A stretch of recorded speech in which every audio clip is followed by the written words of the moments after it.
Agnew Sécurité présente la Minute Info, votre format bi-hebdomadaire autour du continuum de la sécurité.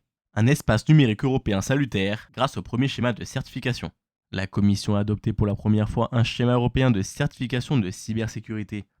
Il permettra la certification des produits des technologies de l'information et de la communication par le biais de règles de procédure. Une nouvelle qui a fait réagir Thierry Breton, commissaire au marché intérieur. Aujourd'hui, nous lançons un nouveau cadre pour garantir la cybersécurité des produits que nous utilisons dans certains des environnements les plus sensibles, tels que les routeurs et les cartes d'identité. Une étape primordiale reconnaissant à la fois l'efficacité du produit et la fiabilité du logiciel en question pour ses utilisateurs à l'échelle mondiale, comme le précise le commissaire. Nous voulons que nos citoyens, nos entreprises et le secteur public puissent faire confiance aux produits dont ils dépendent pour sécuriser leur réseau et fournir des services publics sensibles. A noter que le schéma vient d'être publié au journal officiel de l'Union européenne.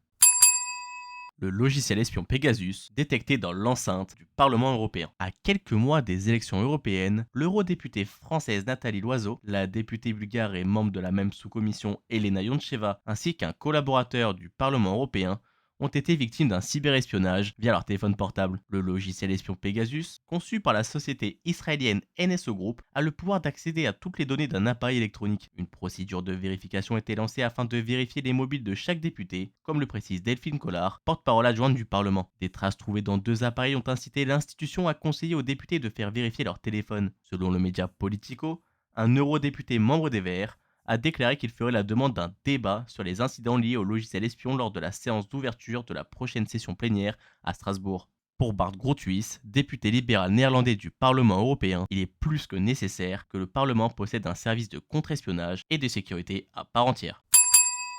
Aperçu du premier comité opérationnel de l'Agence du numérique des forces de sécurité intérieure.